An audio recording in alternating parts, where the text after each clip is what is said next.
Takk fyrir þetta og takk hérlega fyrir Öryrkjabandalagið og Hlutverk fyrir að bjóða okkur að vera með ykkur í dag. Ég kom með allt og margar glærur og ég vil gjarnan líka fá rauðvín frá Stefáni, þannig ég sleppi bara nokkrum glærum og hreinlega og einbeiti mér að aðalatriðunum í þessu.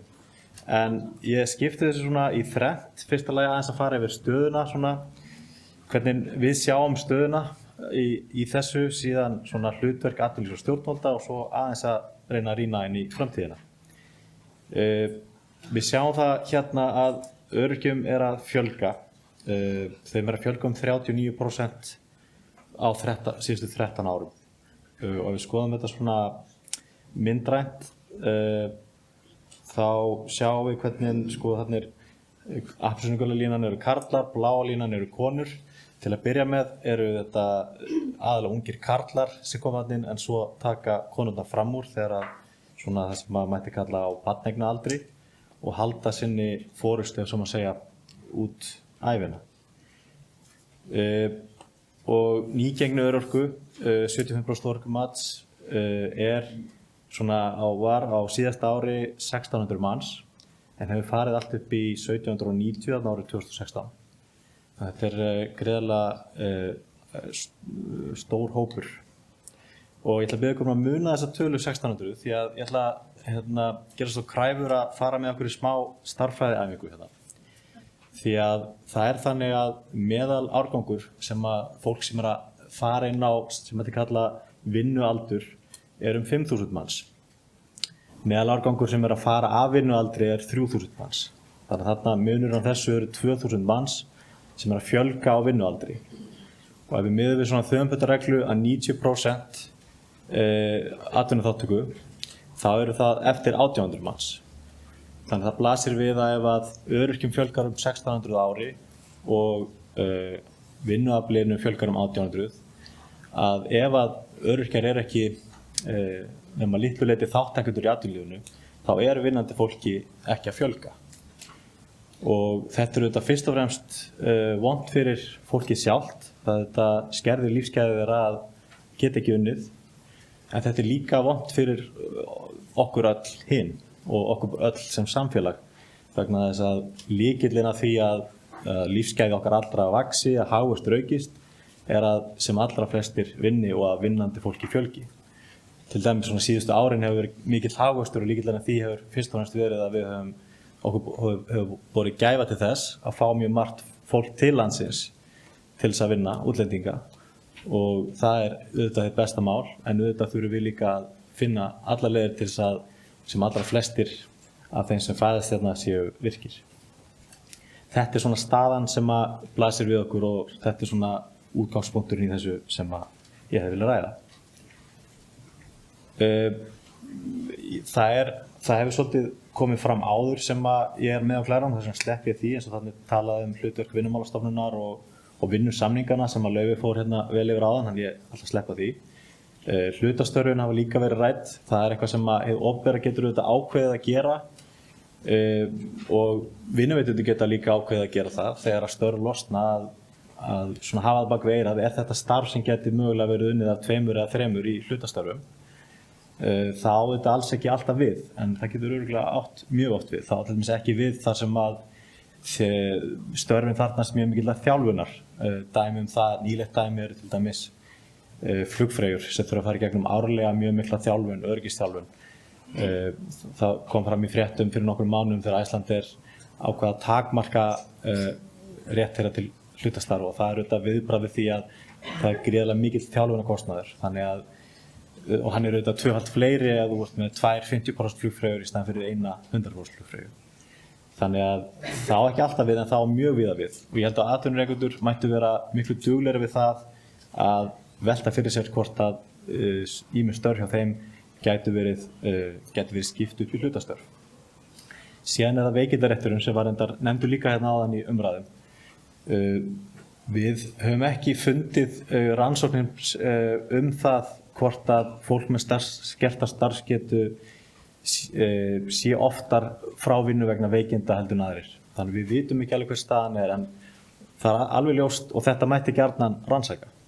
En það alveg ljóst að einhverju vinnuveitendur óttast þetta og kannski ranglega, en óttinn til staðar og óttinn sem slíkur þá vandamál sem við þurfum að díla við. Auðvitað væri best bara að rannsaka þetta, en við erum líka þarna með hugmyndum að þetta því að það erfitt sérstaklega fyrir lítil og meðalstór fyrirtæki að ef að starfsmenn eru mikið frá vegna veikinda að þá njóta þau ekki starfsskatta þeirra á meðan en þurfa á samanskapi að borga laun, þannig að það getur verið mjög erfitt fyrir lítil fyrirtæki sérstaklega að þurfa að kljást við svona hluti.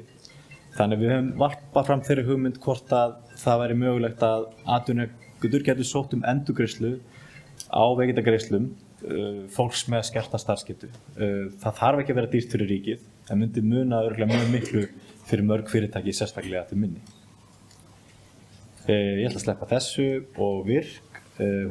Jónína fór ansi vel yfir þeirra hlutverk hérna áðan og Virk auðvitað eins og þið vitið samstarfsverkefni á vegum vinnuveitenda og launþegahreyfingarinnar og við erum mjög stolt af því í Samtökum atvinnulífsins að hafa verið meðal stofnaðila Virk.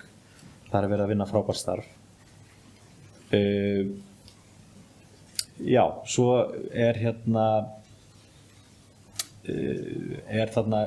það bara núna nýlega, ég ekki alveg búinn að setja mig nógu vel inn í þetta núna, í maí skilaði samráðshópur sem við áttum aðild að tillögum nýtt greiðslukerfi vegna skertrar starfsgetu. Það sem lagt til í fyrsta lagi að sjúkragreiðslur séu greiddar þeim sem ekki færir að taka þátt í starfsendurhæfingu í 1 ár í einu, þó aldrei meira en 5 ár, þó með möguleika að framlengingu til 2 ára. Í öðru lagi lagt til að endurhæfingargreiðslur komið til á meðan að endurhæfingu stendur og þar hámarksgreiðslutíminn 5 ár. Svo það í þriðja lagi virknigreiðslur sem séu greiddar í framhaldi af endurhæfingargreiðslunum. Þetta svolítið flókið, en þetta hérna upp á skjánum og það eru þá greiddar á meðan að leitað að starfi við hæfi. Fjórða lagi, örorkulífeyrir verið greiddur þegar að niðurstaða grunnmats eða samþætts starfsmats að viðkomandi sé ófær að taka þátt í vinnumarkaðnum eða starfsgeta mjög takmörkuð.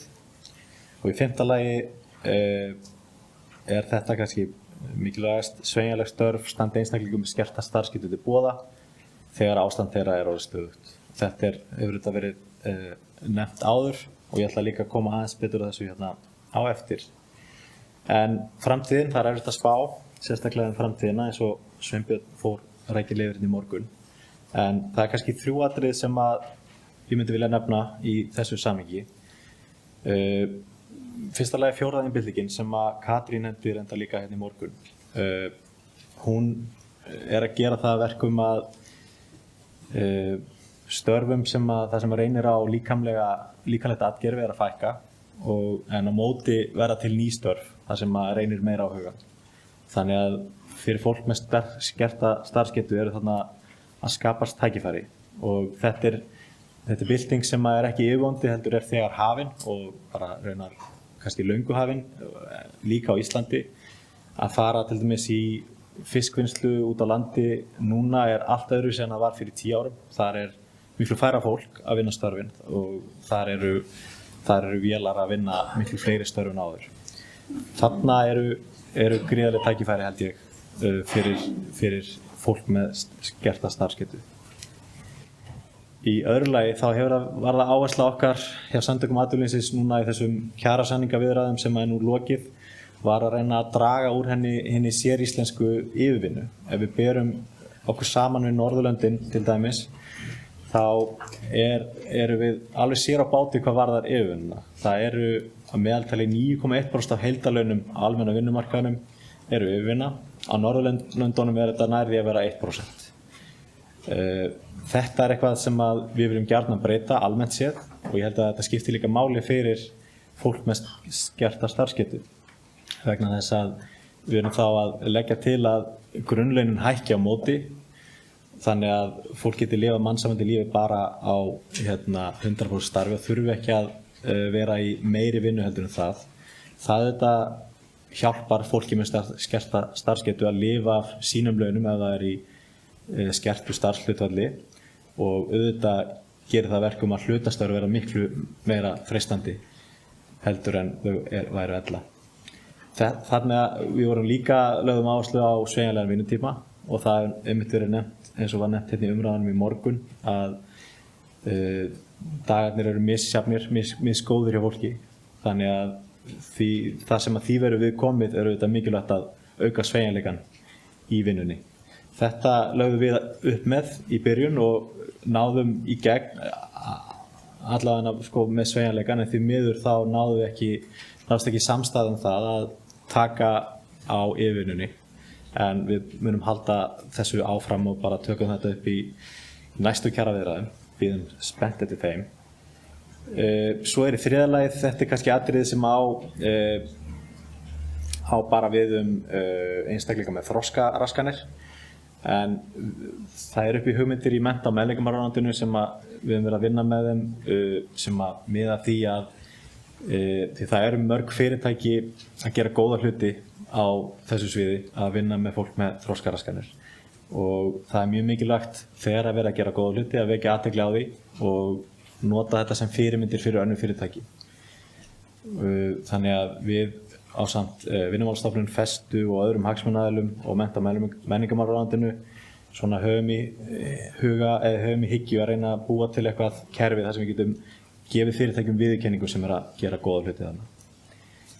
En svona að lokum, það hagsmunamál okkar allra að við náum að fjölga atvinnutækifærum fólks með skerta starfsgetu, og ég alveg þori að fullyrða fyrir hönd íslenska vinnuveitenda, þeir eru alveg klárir í það samstarfið Öryrkjabandalagið, hið opinbera og alla sem eru til í það.